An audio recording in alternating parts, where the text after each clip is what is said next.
In this study of the Song of Songs we come to a very long section which runs from chapter 5 verse 2 to chapter 6 verse 3. As the New International Version translates it, it reads, "I slept, but my heart was awake.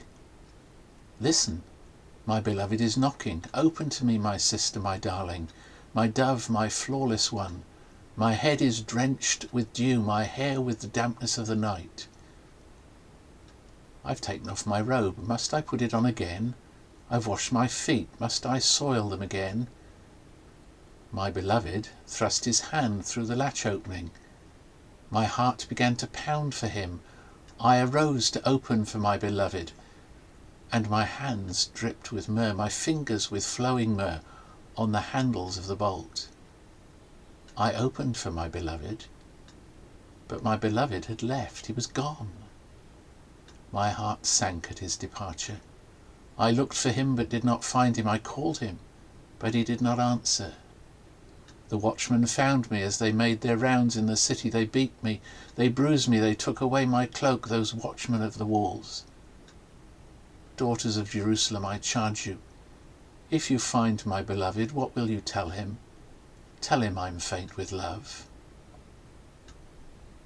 How is your beloved better than others, most beautiful of women? How is your beloved better than others, that you so charge us?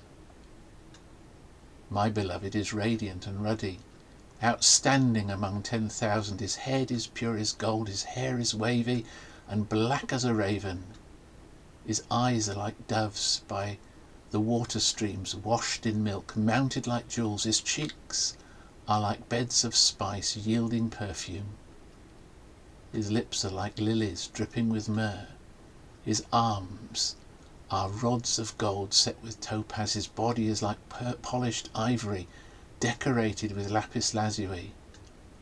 His legs are pillars of marble, set on bases of pure gold. His appearance is like Lebanon, choice as its cedars. His mouth is sweetness itself. He's altogether lovely. This is my beloved, this is my friend, daughters of Jerusalem. Where has your beloved gone, most beautiful of women? Which way did your beloved turn, that we may look for him with you? My beloved has gone down to his garden, to the beds of spices, to browse in the gardens, and to gather lilies. I am my beloved's, and my beloved is mine. He browses among the lilies. Many cultures have stories of young women who meet their prince, and after what is an often whirlwind courtship are married and, we are told, lived happily ever after.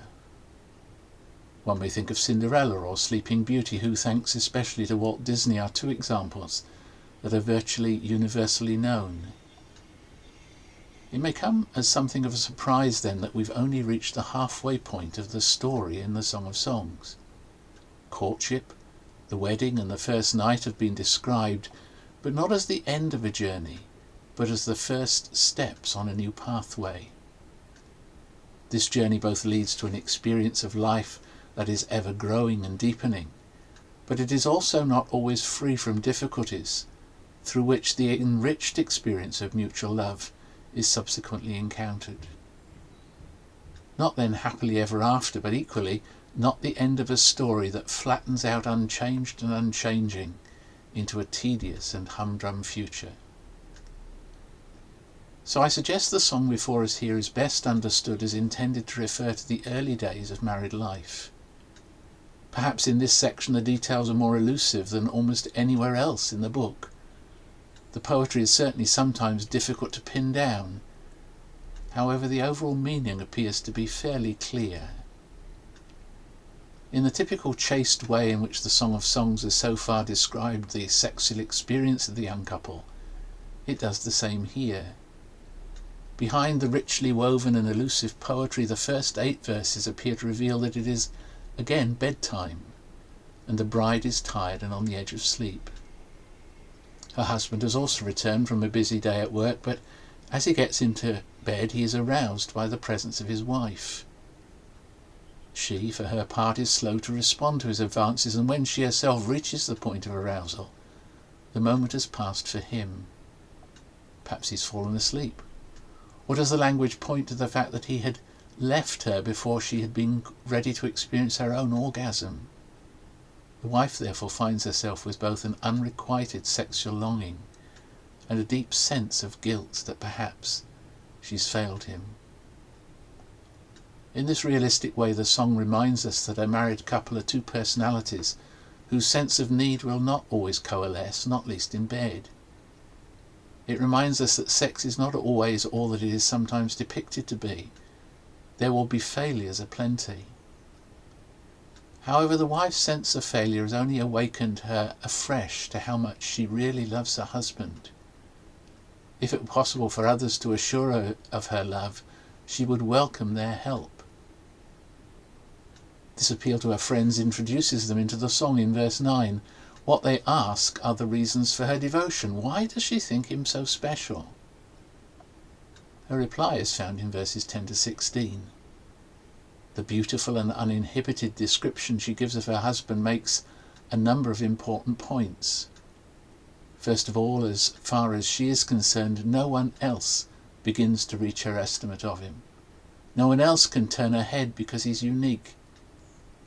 Secondly, this is true in two different ways. The language becomes progressively erotic as she speaks.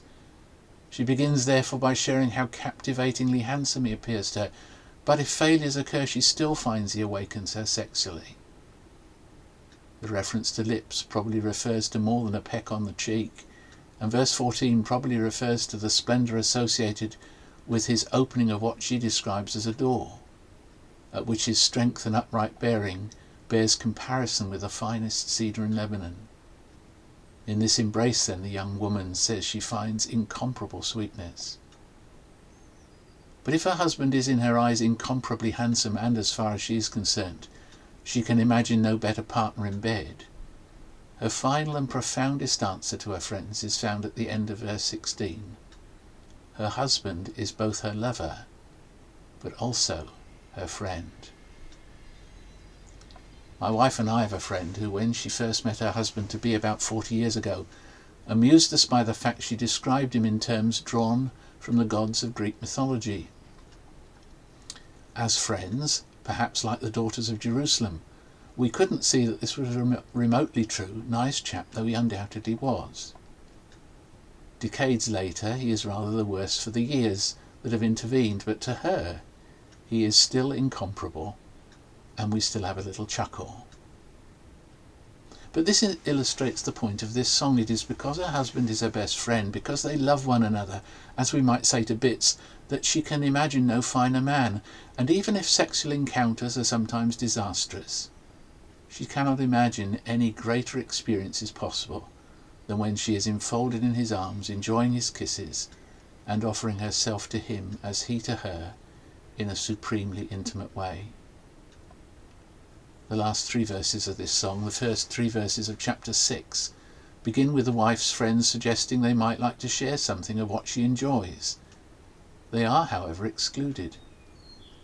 So perhaps we can envisage dawn breaking, and as the husband and wife awake, they are now both ready for one another. It's like the marriage night all over again, and the young man delights in entering his garden to the same extent that his wife is delighted he has come to make a visit.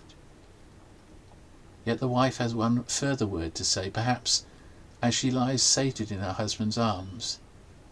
Very simply she recognizes that in their mutual self-giving they have given themselves.